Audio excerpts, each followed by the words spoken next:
आप लोगों को ट्रांसमिशन लाइन पैरामीटर्स बता दिया गया है।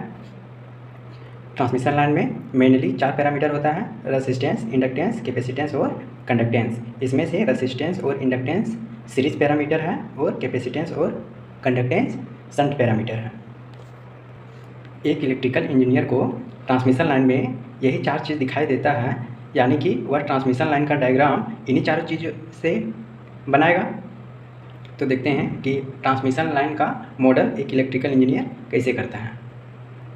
यहाँ हमने बताया कि रेसिस्टेंस और इंडक्टेंस सीरीज पैरामीटर है, यानी कि इसको सीरीज में कनेक्ट करना है, और कैपेसिटेंस और कंडक्टेंस शंट पैरामीटर है, यानी कि इसको पैरेलल में यानी कि शंट में कनेक्ट करना है ट्रांसमिशन लाइन का मॉडल करते समय। ठीक है, ये देखिए मॉडल ऑफ ट्रांसमिशन लाइन।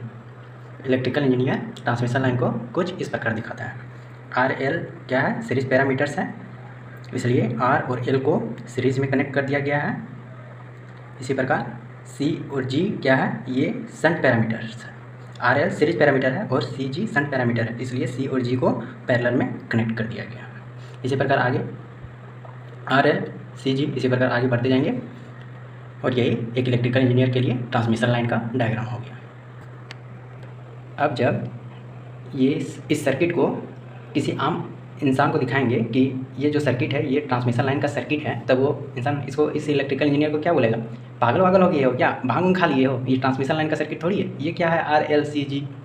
हमें तो केवल वायर ही दिखाई दे रहा है। बोलेगा ये इलेक्ट्रिकल इंजीनियर पागल हो गया है, कुछ भी बना दे रहा है और बोल दे रहा है कि ये ट्रांसमिशन लाइन है। यहाँ पे हम लोगों ने क्या किया कि दिखा दिया कि ये ट्रांसमिशन लाइन का रेसिस्टेंस है, ये ट्रांसमिशन लाइन का इंडक्टेंस है, ये ट्रांसमिशन लाइन का कैपेसिटेंस है, ये ट्रांसमिशन लाइन का कंडक्टेंस है। लेकिन ये जो वैल्यू ले रहे हैं आर एल सी जी का, ये 1-1 किलोमीटर के लिए ले रहे हैं कि 1 किलोमीटर में कितना रेसिस्टेंस है उस ट्रांसमिशन का, कितना इंडक्टेंस है, कितना कैपेसिटेंस है, कितना कंडक्टेंस है, इसके अनुसार ले रहे हैं यहाँ पे।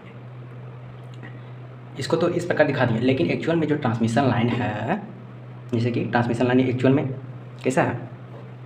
ये है ट्रांसमिशन लाइन, ऐसे 3 वायर गया है। तो इस ट्रांसमिशन लाइन में कहीं अलग अलग दिख रहा है कि आर ये है, एल ये है, सी ये है, जी ये है, अलग अलग नहीं दिख रहा है। यानी कि इस ट्रांसमिशन लाइन में आर को, एल को, सी को, जी को अलग अलग करना चाहते हैं तो ये अलग होगा?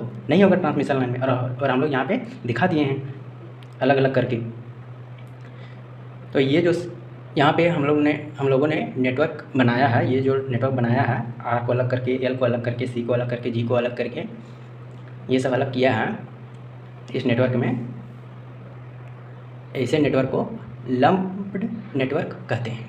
और इस ट्रांसमिशन लाइन में आर एल सी जी को अलग अलग नहीं किया जा सकता है इसमें। तो ऐसा नेटवर्क जिसमें आर एल सी जी को अलग अलग नहीं कर सकते हैं उसको डिस्ट्रीब्यूटेड नेटवर्क कहा जाता है। यानी कि ट्रांसमिशन लाइन एक्चुअल में डिस्ट्रीब्यूटेड नेटवर्क है, जिसमें आर एल सी जी डिस्ट्रीब्यूटेड रहता है, फैला हुआ रहता है। ठीक है, कोई पार्टिकुलर नहीं है, कोई पार्टिकुलर ऐसा नहीं है, पार्टिकुलर पार्ट वैसा नहीं है कि जिसमें केवल आर है, एल है, सी है, जी है।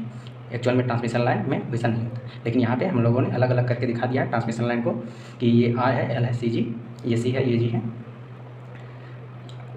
तो इस प्रकार जो नेटवर्क बनता है जिसमें आर एल सी जी अलग अलग कंपोनेंट करके दिखा देते हैं, जिसमें से अलग किया जा सकता है, जिसमें इसमें आर को हटा सकते हैं, एल को हटा सकते हैं, सी को हटा सकते हैं, जी को हटा सकते हैं, अलग अलग कर सकते हैं। जो मॉडल किया है हम लोगों ने यहाँ पे जो नेटवर्क बनाया है उसमें, तो ऐसा जो नेटवर्क बनता है उसको बोलते हैं लंप्ड नेटवर्क। ठीक है, यानी कि जिस नेटवर्क में आर एल सी जी को अलग अलग कर सकते हैं वैसा नेटवर्क को लंप्ड नेटवर्क कहेंगे। और ट्रांसमिशन लाइन में जो नेटवर्क है एक्चुअल में, जो ट्रांसमिशन लाइन है एक्चुअल में, उसमें आर एल सी जी को अलग अलग नहीं कर सकते हैं, इसलिए ट्रांसमिशन लाइन एक तरह से डिस्ट्रीब्यूटेड नेटवर्क है।